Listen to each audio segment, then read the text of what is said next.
Good morning, students. I am Jaydeep Kumar from KBC RPM Mokama Ghat. Let's start our new topic, the concept of demonetization and GST.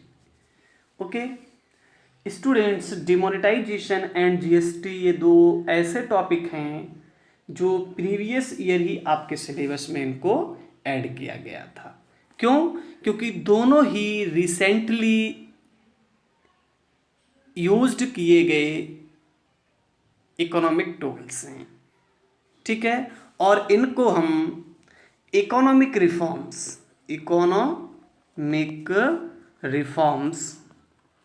Since 1991 के बाद इसलिए discuss कर रहे हैं क्योंकि 1991 के economic reforms को, जो हमने टैक्स रिफॉर्म्स को पढ़ा था, ठीक है, उसमें हमने टैक्स रिफॉर्म्स में इनडायरेक्ट टैक्स रिफॉर्म में जीएसटी को डिस्कस किया और वहां हमने डिस्कस किया था कि जीएसटी को इंट्रोड्यूस करके हमने इंडियन इकोनॉमी में एक कॉमन इनडायरेक्ट टैक्स मार्केट को इस्टेब्लिश किया है, ठीक है। और आपको ये भी बताया था 1 जुलाई 2017 में जीएसटी को JNK छोड़कर, जम्मू और कश्मीर स्टेट छोड़कर बाकी इंडिया के सभी स्टेट में इम्प्लीमेंट कर दिया गया है, ठीक है। और आप ये भी जानते हैं 8 नवंबर 2016 को इंडिया में डिमोनेटाइजेशन किया गया था, ठीक है।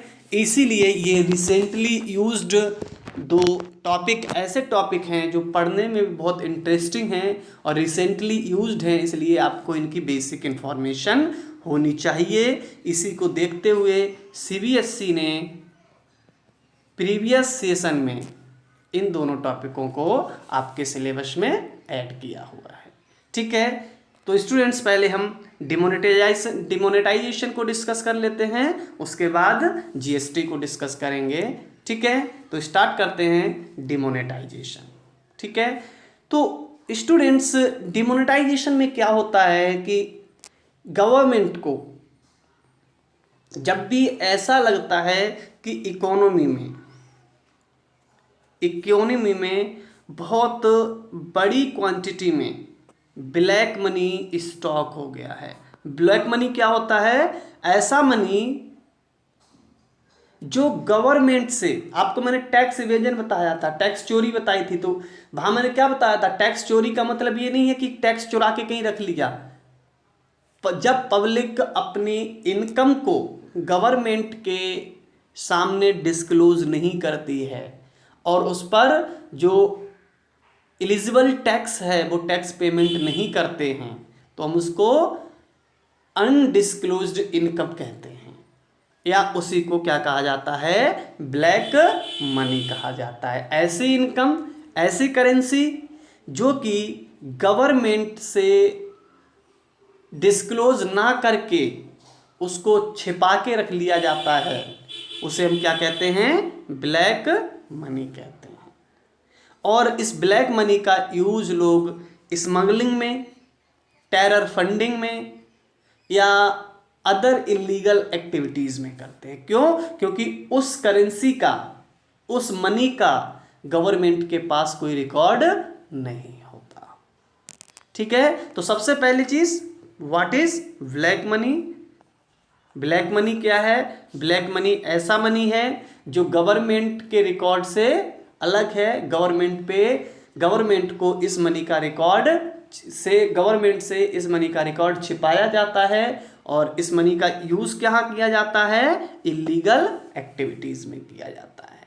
तो गवर्नमेंट स्टूडेंट क्या करती है? क्योंकि गवर्नमेंट के पास इस तरह के मनी का कोई रिकॉर्ड नहीं होता और गवर्नमेंट को ऐसा लगता है कि इकोनॉमी में बहुत सारा ब्लैक मनी है, ठीक है। तो उस ब्लैक मनी को कंट्रोल करने के लिए गवर्नमेंट के पास एक ही ऑप्शन बचता है कि वो ओल्ड करेंसी को, जो करेंसी उस समय एग्जिस्ट है, उस करेंसी को कैंसिल कर दे। अब जैसे मान लीजिए कोई एक पर्सन ए है, ठीक है, और इसने 2000 के जो करेंसी नोट हैं, रुपी 2000 के करेंसी नोट हैं, इनको ब्लैक मनी के फॉर्म में, ब्लैक मनी की फॉर्म में अपने पास स्टोर किया हुआ है और इस पैसे से वो इलीगल एक्टिविटीज कर रहा है। ठीक है, क्योंकि ये ब्लैक मनी है इसलिए गवर्नमेंट के पास इस ब्लैक मनी का कोई रिकॉर्ड नहीं होगा,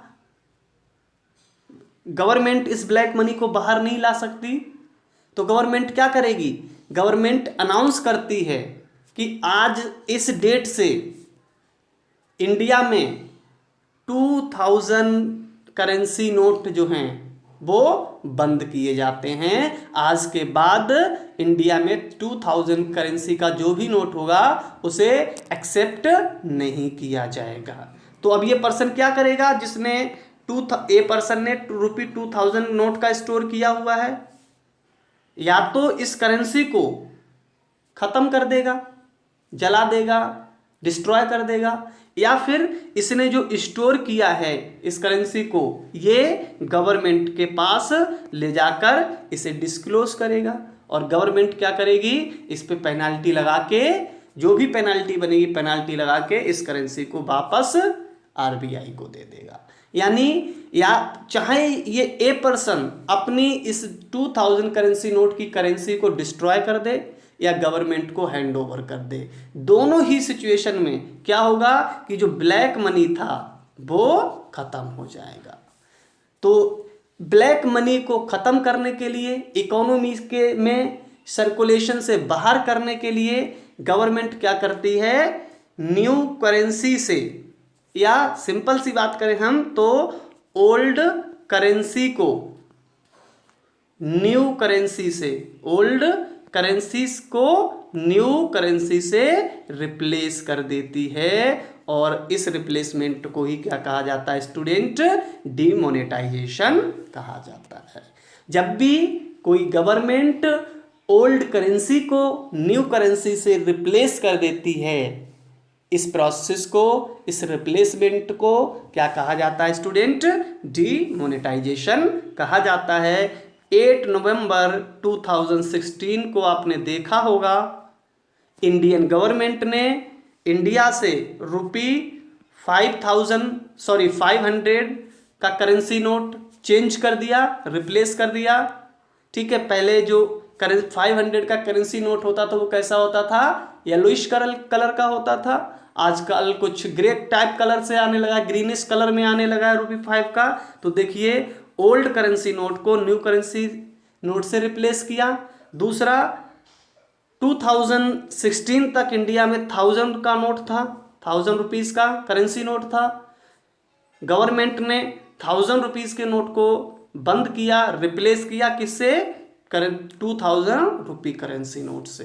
तो देखिए 8 नवंबर 2016 से पहले हमारे पास ओल्ड करेंसी ये थी और 8 नवंबर 2016 यानी 2016 के पास हमारे पास न्यू करेंसी ये थी। तो गवर्नमेंट ने क्या किया, ओल्ड करेंसी को, जो हमारे पास ओल्ड करेंसी थी इसको न्यू करेंसी से रिप्लेस कर दिया और ये रिप्लेसमेंट क्या कहलाया स्टूडेंट, डिमोनेटाइजेशन कहलाया। ठीक है, और देखिए यहाँ यही लिखा है, demonetisation is an act of cancellation the legal currency units of its status as legal tender. यानी डिमोनेटाइजेशन क्या है, ये लीगल करेंसी यूनिट्स जो हैं उनको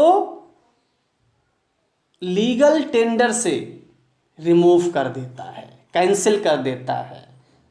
ठीक है, it occur whenever there is any change of national currency in this act often to replace old currency and coins with new currency and coins. The government made many claims with respect to the objectives and outcomes of demonetization.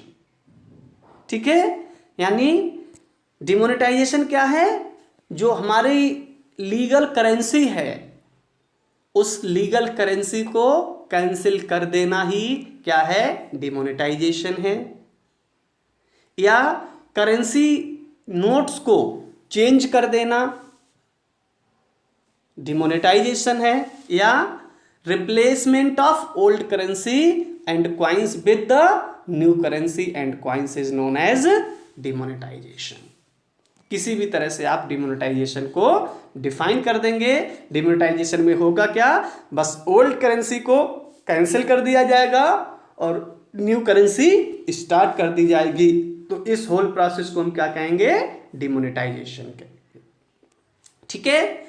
और इसके पीछे जब भी government demonetisation करती है तो इसके पीछे क्या क्या ऑब्जेक्ट होते हैं गवर्नमेंट के? यहां देखिए लिखा हुआ है, the government made many claims with respect to the objective and outcomes of demonetization। Government जो डिमोनेटाइजेशन को अनाउंस करती है, अडॉप्ट करती है, उसके कई उद्देश्य या कई आउटकम्स हो सकते हैं। दे आर फॉलोइंग, जो ये है, to stop financing to terrorist.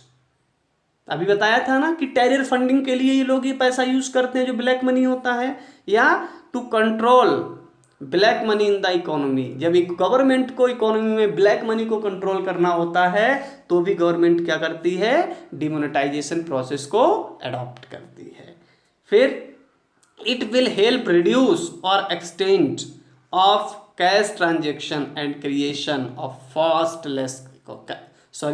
Cashless economy.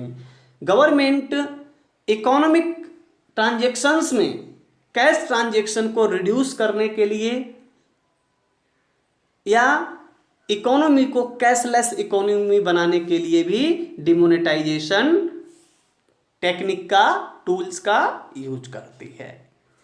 It will help promote some savings. और इसका एक और इम्पैक्ट होता है कि कभी कभी ये सेविंग्स को भी लोगों को ज़्यादा सेव करने के लिए भी प्रमोट करता है। और final, reducing counterfeit currency notes in economy. ठीक है। जो काउंटरफिट होते हैं उनको रोकने के लिए भी गवर्नमेंट डिमोनेटाइजेशन का यूज करती है। अगर आप देखें तो ये इलीगल एक्टिविटी है। ठीक है। यहाँ इकोनॉमी का स्ट्रक्चर या सेविंग नेचर चेंज करने के लिए भी गवर्नमेंट डिमोनेटाइजेशन यूज करती है और ये भी क्या? इलीगल एक्टिविटीज है। ठीक है स्टूडेंट्स। तो गवर्नमेंट इलीगल इकोनॉमी में इलीगल एक्टिविटीज को रोकने के लिए, कैशलेस इकोनॉमी क्रिएट करने के लिए या इकोनॉमी में सेविंग्स को प्रमोट करने के ऑब्जेक्ट से डिमोनेटाइजेशन पॉलिसी को अडॉप्ट कर सकती है। और क्या करती है? ओल्ड करेंसी और क्वाइन को न्यू करेंसी एंड क्वाइन से रिप्लेस कर दिया जाता है, जिसे हम क्या कहते हैं? डिमोनेटाइजेशन कहते हैं। ठीक है। अब हम बात करते हैं Indian government also adopt demonetisation policy by 3 times. यानी इंडिया में अब तक कुल 3 बार डिमोनेटाइजेशन किया गया है।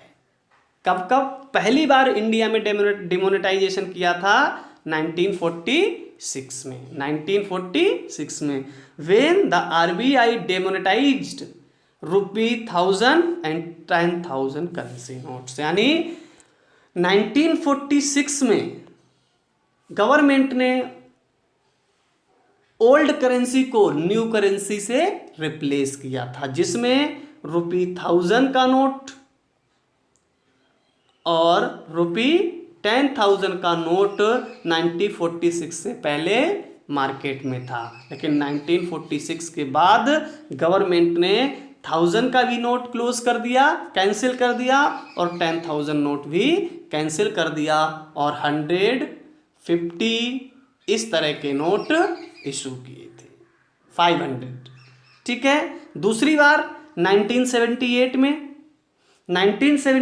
में गवर्नमेंट ने डिमोनेटाइजेशन किया और उस समय फिर से जो 1000 के नोट थे 5000 एंड 10,000 करेंसी नोट को कैंसिल कर दिया, डिमोनेटाइज कर दिया। यानी ₹1000, ₹5000 एंड ₹10,000 इन करेंसी नोट को कैंसिल कर दिया, इनका लीगल टेंडर कैंसिल कर दिया, इन्हें न्यू करेंसी से रिप्लेस कर दिया। और थर्ड टाइम स्टूडेंट इन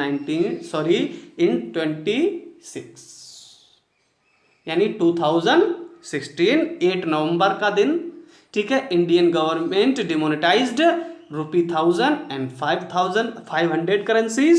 यानी 2016 में गवर्नमेंट ने जो डिमोनेटाइजेशन किया उसमें ओल्ड करेंसी क्या थी 500 एंड 1000, जिसे कैंसिल करते हुए गवर्नमेंट ने न्यू करेंसी से रिप्लेस किया जिसमें ₹5500 का न्यू नोट और 1000 के प्लेस पर 1000 के प्लेस पर ₹2000 का नया नोट रिप्लेस किया गया। ठीक है स्टूडेंट्स, तो आई होप आप डिमोनेटाइजेशन कॉन्सेप्ट को सीख गए होंगे। What is demonetisation? The replacement of old currency and coins with new currency and coins is known as demonetization. Objective of the demonetization: to stop terror funding, to stop black money in economy, to stop illegal activities, to promote savings, etc. Okay, और अब तक कितनी बार demonetisation हुआ India में? 3 times, 1946 में, 1978 में and 2016 में। ठीक है, तो आई होप डिमोनेटाइजेशन कॉन्सेप्ट आपको समझ में आ गया होगा। अब हम आगे बढ़ते हैं जीएसटी की तरफ। Okay, what is GST? GST students मैं आपको बहुत बाहर ये टॉपिक डिस्कस कर चुका हूं कि व्हाट इज जीएसटी। सबसे पहली बात, GST is a indirect tax, सबसे पहली बात। ठीक है, which is impose on sales and purchase of goods and services. Simple सी लैंग्वेज, समझ गए? अभी तक इनडायरेक्ट टैक्सेस की बात करें तो number of indirect taxes impose किए जाते थे। वैट था, सेल टैक्स था, एक्साइज ड्यूटीज थी, कस्टम्स थे। ठीक है, number of tax, indirect tax impose किए जाते थे। लेकिन जैसे ही जीएसटी को अडॉप्ट किया, सारे टैक्स खत्म हो गए और गुड्स और सर्विसेज की सेल और परचेज पर only and single tax impose किया जाने लगा, जिसका नाम क्या था? Goods and services tax. Hindi में इसे क्या कहते हैं? वस्तु एवं सेवा कर, जीएसटी। ठीक है, तो यहां देखिए लिखा हुआ है, GST is a simple and moderate tax structure, raises tax complaints and promote tax revenue to the government. GST has been introduced in July 2017 with a view of to provide a uniform tax structure to the people of India. ठीक है, यानी GST क्या है? एक indirect tax है, moderate और simple taxation system है, क्योंकि एक ही टैक्स इंपोज किया जाएगा, अलग अलग टाइप्स के टैक्सेस में रिमूव कर दिए गए, जिसे जुलाई 2017 में इंट्रोड्यूस किया गया था। आपको मैंने अभी बताया, केवल JNK यानी जम्मू और कश्मीर छोड़कर बाकी सभी स्टेट्स में जीएसटी को इम्प्लीमेंट कर दिया गया। कब? 1 जुलाई 2017 को। ठीक है, features of GST: GST replace all types of indirect taxes excluding petroleum products, alcoholic drinks and electricity. यानी अगर हम 3 प्रोडक्ट्स को छोड़ दें, कौन कौन से? पेट्रोलियम, दूसरा अल्कोहलिक ड्रिंक्स, समझ रहे हैं, वाइन बियर वगैरह, और इलेक्ट्रिसिटी।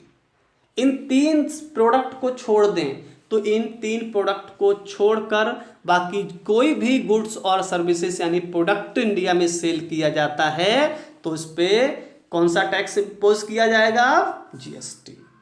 ठीक है, क्वेश्चन आपसे पूछा जा सकता है which of the following product is और आर एक्सक्लूडेड फ्रॉम जीएसटी। तो ध्यान रखना 3 ही ऐसे प्रोडक्ट हैं जिसे जीएसटी से एक्सक्लूड रखा गया है, यानी जिन पर जीएसटी नहीं लगता, आज भी इन पे सेल टैक्स या वैट लगाया जाता है। वो क्या है? Petroleum products, alcoholic drinks and electricity. 3 he product ऐसे हैं। ठीक है, इसके बाद GST is a comprehensive multi stages and destination based tax. ठीक है, क्यों? जीएसटी एक कॉम्प्रिहेंसिव मल्टी स्टेजेस और डेस्टिनेशन बेस्ड टैक्स है। इसे हम कॉम्प्रिहेंशन क्यों कहते हैं? कॉम्प्रिहेंसिव इसलिए कहते हैं क्योंकि इसने बहुत सारे टैक्स को, customs, excise duty, import duties, sale tax, VAT, CENVAT, number of taxes को रिमूव करके सबको अपने अंदर समाहित कर लिया। ठीक है, इसलिए यानी टैक्सेस का बहुत बड़ा दायरा जीएसटी के अंदर आ गया, इसलिए ये बहुत कॉम्प्रिहेंसिव टैक्स माना जाता है। ठीक है, इसके इस बाद multi stages because it is imposed on every step of production process. ठीक है, यानी मल्टी स्टेजेस क्यों है? यानी ये एक ऐसा टैक्स है, जीएसटी एक ऐसा टैक्स है जितने स्टेजेस पर प्रोडक्ट्स को प्रोसेस्ड किया जाएगा उतने ही टैक्स स्टेज पर जीएसटी को इम्पोज किया जाएगा। यानी जिन जिन स्टेजेस में आपको बताया गया था वैल्यू एडिड मेथड, तो बताया मैंने वैल्यू एडिड मेथड में अगर एक फार्मर है, फार्मर व्हीट प्रोड्यूस करता है, ठीक है, और ये व्हीट अपना किसी फ्लोर मिल को सेल करता है। ठीक है, और ये गेहूं का रेट है 100 रुपीज। ठीक है, तो क्या होगा? इस पर टैक्स फर्स्ट स्टेज से दूसरी स्टेज में जाएगा, तो 100 रुपीज की जब सेल होगी तो इस सेल पे क्या लगेगा? जीएसटी लग जाएगा। ठीक है, फिर फ्लोर मिल फ्लोर बनाता है और उसे कंज्यूमर को सेल कर देता है। ठीक है, किसे? कंज्यूमर को सेल करता है। मान लीजिए ये जो 100 रुपए के गेहूं से आटा बनाया, ये इसे 120 में सेल करता है। तो इसमें देखिए 100 रुपए कौन सी वैल्यू है? गेहूं वाली, प्लस इसने कितना प्रोसेस किया? 20 रुपीज। तो इस 100 पे पहले ही जीएसटी लग चुका है, अब इस 20 पर यहां पर जीएसटी लगेगा। ठीक है, तो देखिए पहली स्टेज पे जब ये प्रोसेस किया गया तो भी इस पे जीएसटी लगा। दूसरी स्टेज पे जब इसे प्रोसेस किया गया तो जितना वैल्यू एडिशन किया गया उस वैल्यू एडिशन पर टैक्स इंपोज किया गया, तो सेकेंड स्टेज पर भी टैक्स लगा। अगर ये तीसरी स्टेज में फिर बेचा जाएगा तो तीसरी स्टेज पर जितनी वैल्यू ऐड होगी उस वैल्यू एडिशन पर भी टैक्स लगेगा। यानी प्रोडक्ट जितनी स्टेजेस से होकर फाइनल कंज्यूमर तक पहुंचेगा, हर स्टेज पर टैक्स इंपोज किया जाएगा, जीएसटी इंपोज की जाएगी। इसीलिए जीएसटी को मल्टी स्टेजेस टैक्स भी बोला जाता है। ठीक है, फिर destination based tax. Destination based tax क्यों है? Destination based tax because it is collected from point of consumption, not point of origin like previous tax. यानी ये इंपोज तो हर स्टेज पे होगा। फर्स्ट स्टेज पे हुआ, स्टेज 1 पे यहां पर टैक्स लग गया, स्टेज 2 पे यहां पर जितना वैल्यू एडिशन हुआ उस पर टैक्स लग गया, स्टेज 3 पर जितना वैल्यू एडिशन हुआ उस पर टैक्स लग गया। लेकिन फाइनल स्टेज 1, स्टेज 2, स्टेज 3, मान लीजिए 10 रुपए का टैक्स यहाँ पेमेंट हुआ, 8 का यहाँ हुआ, 6 रुपए का यहाँ हुआ, तो टोटल टैक्स पेमेंट कितना हो गया? 24 रुपीज। तो ये 24 रुपीज फाइनली पेमेंट कौन करेगा? कंज्यूमर, फाइनल कंज्यूमर पेमेंट करेगा। यानी ये जहां से ओरिजिन हुआ है, जिस फर्म ने इसको बनाया है, उस पर टैक्स नहीं लगे, टैक्स उसी पर इंपोज होगा, लेकिन फाइनली उसका पेमेंट कौन करेगा? जहां तक वो फाइनल, जिस डेस्टिनेशन पे उसे फाइनली कंज्यूम कर लिया जाएगा। इसीलिए स्टूडेंट जीएसटी को डेस्टिनेशन बेस्ड टैक्स माना जाता है। ठीक है, तो क्या हो, अगर हम बात करें व्हाट इज जीएसटी, तो हम लिख सकते हैं GST is a comprehensive multi-stages and destination based indirect taxes which is imposed on sale and purchase of products। यानी जीएसटी एक ऐसा इनडायरेक्ट टैक्स है, या जीएसटी एक ऐसा comprehensive multi stages destination based tax है जो प्रोडक्ट के सेल और परचेज पर इंपोज किया जाता है। क्लियर है? आगे बढ़ते हैं। GST R divided into 5 different tax slabs. जैसे इनकम टैक्स के स्लैब्स होते हैं 2005 लैक्स, यानी 2.5 लैक्स एग्जेम्प्टेड है, 2.5 लाख से प्लस और 5 लेस देन 5 लाख से 10%। इस तरह से टैक्स स्लैब्स होते हैं। ऐसे ही स्टूडेंट्स जीएसटी के भी टैक्स स्लैब रखे गए हैं, और ये स्लैब्स कितने हैं? 5 स्लैब्स हैं। कितना? 0% जीएसटी, यानी ऐसे प्रोडक्ट्स जिन पे 0% जीएसटी लगेगा, यानी जिनको कोई जीएसटी नहीं लगेगा। दूसरा 5% जीएसटी, यानी ऐसे प्रोडक्ट्स जिन पे 5% जीएसटी इंपोज किया जाएगा। 12% जीएसटी, यानी ऐसे प्रोडक्ट जिन पे 12% जीएसटी रखा जाएगा। 18%, यानी ऐसे प्रोडक्ट जिन पर 18% जीएसटी होगा।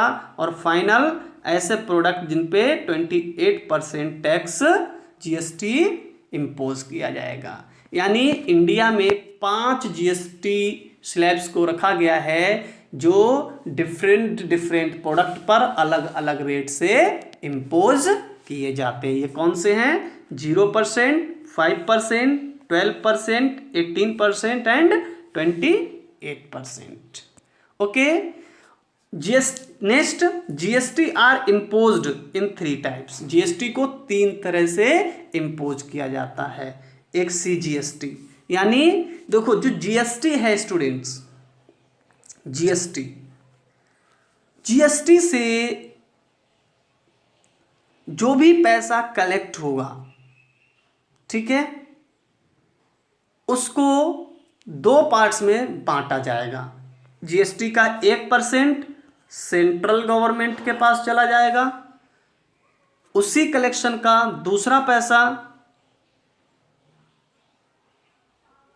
स्टेट गवर्नमेंट के पास चला जाएगा, और तीसरा जिसमें ऐसा जीएसटी से रिवेन्यू जिन पर सेंट्रल एंड स्टेट दोनों मिलकर जीएसटी लगाएंगे, जिसे हम कहते हैं integrated goods and services tax. यानी जीएसटी सेंट्रल गवर्नमेंट इंपोज करेगा तो उसे हम क्या कहेंगे? Central goods and services tax.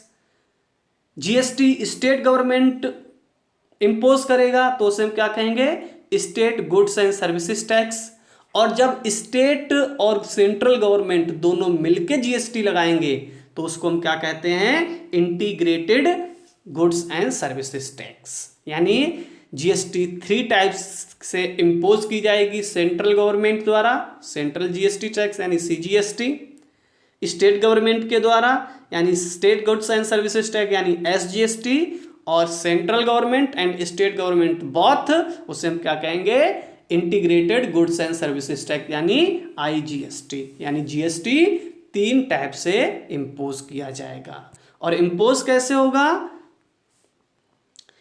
जब भी कोई गुड्स, कोई प्रोडक्ट किसी स्टेट के अंदर सेल होता है, परचेज होता है, ठीक है, तो उस पे जो जीएसटी लगेगी उस जीएसटी का आधा पैसा स्टेट गवर्नमेंट लेगी और आधा पैसा सेंट्रल गवर्नमेंट लेगी।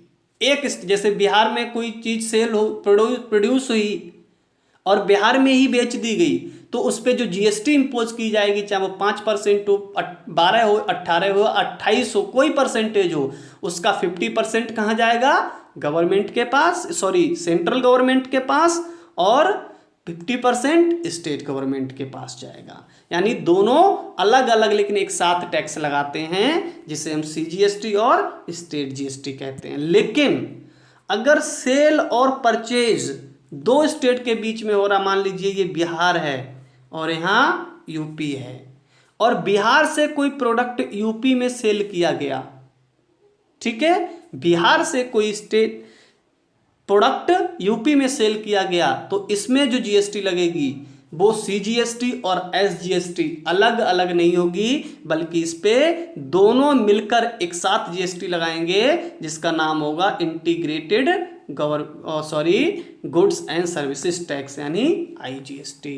यानी जब भी इंट्रा स्टेट ट्रांजैक्शन होगा तो उस पे जो जीएसटी लगेगी उस पे दोनों गवर्नमेंट जीएसटी अलग अलग लगाएंगी, सेंट्रल गवर्नमेंट सीजीएसटी लगाएगी और स्टेट गवर्नमेंट एसजीएसटी लगाएगी। लेकिन जब भी प्रोडक्ट्स का सेल और परचेज दो स्टेट्स के बीच में होगा, वहां पर इंडिविजुअली स्टेट और सेंट्रल गवर्नमेंट जीएसटी इंपोज नहीं करेंगी, बल्कि वहां दोनों एक साथ मिलकर जीएसटी इंपोज करेंगी, जिसे क्या कहा जाता है? आईजीएसटी, यानी integrated goods and services tax कहा जाता है। ओके स्टूडेंट्स, तो आई होप आप डिमोनेटाइजेशन और जीएसटी को कॉन्सेप्ट को सीख गए होंगे। आप वीडियो को अच्छे से देखिए, नोट्स प्रिपेयर कीजिए, कोई प्रॉब्लम है, कोई कन्फ्यूज़न है मेरे साथ शेयर कीजिए, ठीक है।